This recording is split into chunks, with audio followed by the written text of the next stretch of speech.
കണ്ണൂർ കണ്ണവത്ത് വീടിന് മുകളിൽ മരം വീണ് ഒരാൾ മരിച്ചു. പെരുവാ സ്വദേശി ചന്ദ്രനാണ് മരിച്ചത്. ഇന്ന് പുലർച്ചെയാണ് അപകടമുണ്ടായത്. പാലക്കോട് അഴിമുഖത്ത് തോണി മറിഞ്ഞ ഒരാളെ കാണാതായി. പള്ളിക്കുന്നിൽ ദേശീയപാതയിൽ മരം വീണ് ഗതാഗതം തടസ്സപ്പെട്ടു.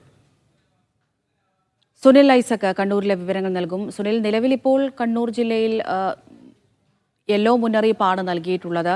എങ്ങനെയാണ്? മഴ ഇപ്പോഴും തുടരുന്ന സാഹചര്യമാണോ? ഒരുപാട് നാശനഷ്ടങ്ങൾ റിപ്പോർട്ട് ചെയ്യുന്നുണ്ടോ? അമൃത, ഇന്ന് പുലർച്ചെ 1:30 അപകടമുണ്ടായത്. കണ്ണവം പെരുവയലിലെ ഗൃഹനാഥനായ ചന്ദ്രൻ എന്ന 78-കാരനാണ് മരിച്ചത്. വീടിന്റെ മുറ്റത്തുണ്ടായിരുന്ന വലിയ മരം കടപുഴകി വീടിന് മുകളിലേക്ക് വീഴുകയായിരുന്നു. വീട്ടിൽ 3 പേരാണ് ഈ അപകടം നടക്കുമ്പോൾ ഉണ്ടായിരുന്നത്. അതിൽ 2 പേർ പരിക്കേൽക്കാതെ രക്ഷപ്പെട്ടു. ചന്ദ്രൻ കിടന്നിരുന്ന കട്ടിലിന് മുകളിലേക്കാണ് മരം കടപുഴകി വീണതെന്നാണ് ദൃക്സാക്ഷികൾ പറയുന്നത്. സംഭവ സ്ഥലത്ത് വെച്ച് തന്നെ ചന്ദ്രൻ മരിച്ചു.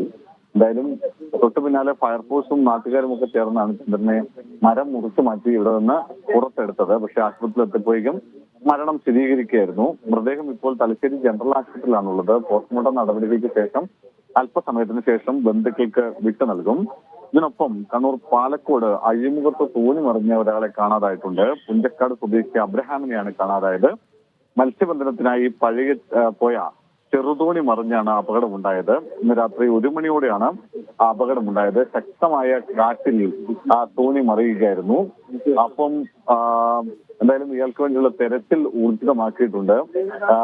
മറൈൻ ഫോഴ്സും ഒപ്പം നാട്ടുകാരും ഈ മത്സ്യബന്ധന തൊഴിലാളികളും ഒക്കെ ചേർന്നാണ് ഇപ്പോൾ അവിടെ തെരച്ചിൽ നടക്കുന്നത്. ഇന്നലെ രാത്രി അതിശക്തമായ കാറ്റും മഴയുമായിരുന്നു. അതുകൊണ്ട് തന്നെ ഇന്നലെ തെരച്ചിൽ ദുഷ്കരമായിരുന്നു.